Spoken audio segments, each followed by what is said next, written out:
목사님들도 성도이실 때 밥도 얻어 먹고 함께 뒹굴고 했던 기억에 남는 목사님들이 또 있으실 것 같아요. 그리고 또 목사님이 되신 이후에 어려울 때 마음도 나누고 울며 불며 같이 함께 했던 또 기억에 남는 성도님들도 계실 것 같은데 이 시대의 목자로서 네 분 모두 이야기를 해주셨으면 좋겠습니다. 이제 성도님 한 분이 좀 생각이 나는데, 저는 결혼할 때 돈이 하나도 없었어요. 우리 사람하고 이제 결혼을 해야 되는데 남자 쪽에서 아무것도 뭘 할 수가 없으니까 그게 되게 인간적으로는 수치스럽고 되게 부끄럽더라고요. 우리 사람 반지도 해줘야 되고 기본적으로 뭐 방도 좀 같이 살 방도 뭐 이렇게 준비해야 되는데, 저희 집은 또 저는 돈이 하나도 없었어요. 근데 그때 이제 우리 고향교회가 건축할 때인데, 제가 이제 풀타임 전사로서 공사 현장에 그 창고 같은 데서 개 한 마리하고 저하고 그 자재를 지키면서 3년을 제가 거기서 살았어요. 그때 이제 총각이었으니까. 근데 이제 결혼할 시기가 이렇게 딱 돼가, 어떻게 하면 좋지? 우리 사람한테도 선뜻 나 아무것도 없다 이걸 우리 사람 알지만은 그걸 이야기하기도 부끄럽고. 그래서 우리 사람이 저 그때 모습을 항상 표현하면서, 당신은 타잔이라고. 타잔은 팬티 한 장밖에 없잖아요. 말 그대로 진짜 타잔이었어요. 타잔. 근데 그때 막 교회 그 공사를 같이, 노가다를 그 교회에서 인부 아저씨들하고 같이 교회를 지으면서 막 하고 있었는데, 우리 고향교회 그 장병한 장로님, 지금 장로님이세요. 그때는 집사님이신데, 전사님 나하고 밥 좀 먹자 해서 식당에 갔는데 봉투를 주시더라고요. 주시면서 이거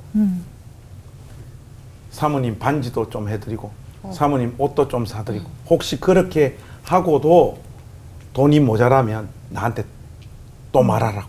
정말로 또 말하고 싶더라고요. 근데 그거 어떻게 또 말해요? 근데 그 액수만 해도 굉장한 액수였어요. 그래서 이렇게 지나고 보면 사랑받았던 경험이 있잖아요. 내가 완전 바닥이었을 때 나를 품어주셨던 목사님, 그리고 그런 장로님들 생각하면 이런 사랑을 많이 받았던 경험이 저 같은 경우에는 저를 교만하게 만들기보다는 저를 무섭도록 더 성찰하게 만들더라고요. 질문을 주셨는데 지금 딱 이렇게 많이 떠올라요. 그래서 나도 누군가를 향해서 그런 목사로 살아야 되겠다, 늘 이렇게 마음먹게 됩니다. 저는 사실 목회자로서 제게 가장 큰 영향력을 끼친 분은 김동호 목사님이세요. 제가 목사님 밑에서 8년을 목회를 배웠는데요. 그리고 목사님이 이제 교회를 개척하실 때 저보고 가서 청년부를 맡아달라고 3번을 부탁을 하셨는데 제가 다 거절했어요. 거절했던 이유는 목사님은 전 세계에서 사람들이 오기 때문에 저 같은 사람은 갈 필요가 없습니다. 그리고 목사님이 그 8년 동안의 설교 중에 목사님 그 제안하실 때에 이런 제목의 설교가 딱 생각나는 거예요.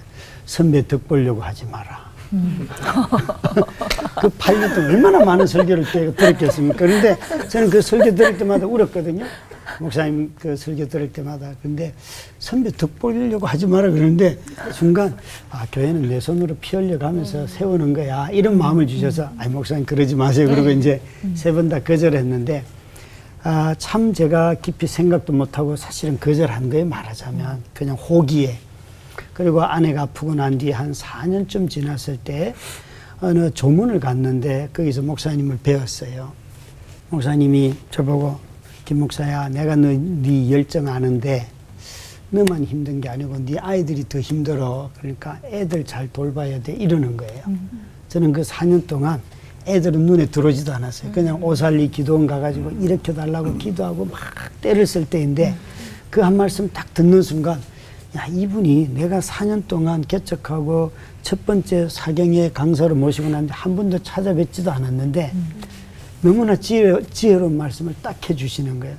너 목회하려고 생각하지 말고 하나님 허락한 것만 해, 그러면 돼, 이러시는 거예요. 그때부터 교회에서 잠을 안 자고 집에 가서 잠을 자면서 애들하고 놀기 시작했어요. 그래서 목사님의 그 한마디가 저를 삶의 중심을 바꿔놨기 때문에 목회자로서는 정말 제일 존경하고 또 너무 멀리 훌륭한 분이라서 제가 감히 가까이 가지 못하는 약간 그런 분위기예요. 그래서 늘 목사님 그리워하고 있습니다. 네. 저는 군소도시에서 목회하고 계신 우리 황택상 목사님이라고 제가 청년부 때 목사님이신데 이런 질문을 많이 받았어요. 제가 설교 분석도 하고 막 이러니까. 근데 뭐 지금도 좋은 교회 있고 여러 교회에서 이렇게 여러 어른들을 만났는데 결국은 저를 사랑해 주셨던 분으로 돌아오더라고요.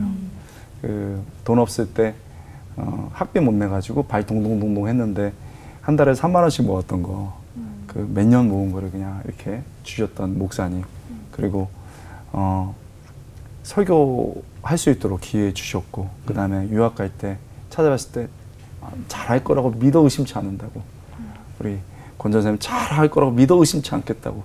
근데 저는 잊었어요. 그러고서 제 삶대로 막 살고 온갖 일에 다 하고 세계 돌아다니면서 왔는데 어느 날 생각이 나서 전화드려서 목사님 저 돌아왔습니다. 그랬더니 알고 있다고 다 페북으로 보셨던 거예요. 그리고 목사님 저 위해서 기도해 주세요.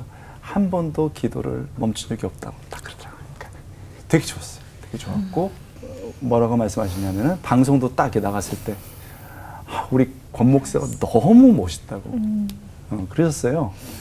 그래서 우리에게 큰 일을 한 목사님, 엄청난 업적을 낳은 목사님도 좋지만 제가 그런 많은 분들을 보면서 그냥 거칠었던 나를 사랑해 주셨던 목사님이 기억에 남고 우리도 그렇게 살면 되는 것 같아요. 그래서 황택상 목사님 늘 보고 싶고 아직도 잘 찾아뵙지 못해요. 그러나 늘 먼저 전화하시고 늘 기도하고 있다 그래서 이런 분이 있구나, 부모 같구나 이런 생각이 듭니다. 성도는 목사들이 잊지 못하는 성도들이 있어요. 그냥 기도하는 성도. 너무너무 이렇게 충성스럽게 그냥 어려운 자리를 찾아가는 성도. 목사를 부끄럽게 하고 목사를 살게 하는 성도인 것 같습니다. 네. 목사님. 저는 뭐 여기 계시죠. 사실 저는 한 10년 넘게를 직장 생활하면서 목회의 길로 들어오지 못하고 방황했거든요. 그래서 자책하고 저의 어떤 삶을 다 틀렸다고 생각을 했어요. 근데 저를 괜찮다고 안아주시고 보듬어 주시고, 그때 당시 개척교회였는데 제가 직장 생활을 하다가 또 목사님 도움을 좀 찬스로 결혼을 하게 됐습니다. 저희 교회 자매는 아니었는데 결혼을 하게 되면서 결혼을 하면서 또 교회를 섬기는 그 과정이 이렇게 맞물렸거든요. 결혼에도 돈이 들어가고 여러 가지 돈이 많이 들어가지 않습니까? 근데 그 과정에 사실은 직장 생활 하지 않으면 하루를 버틸 수가 없었어요. 그랬는데 직장에서 큰 문제가 생겨서 제가 결혼하자마자 실직을 했습니다.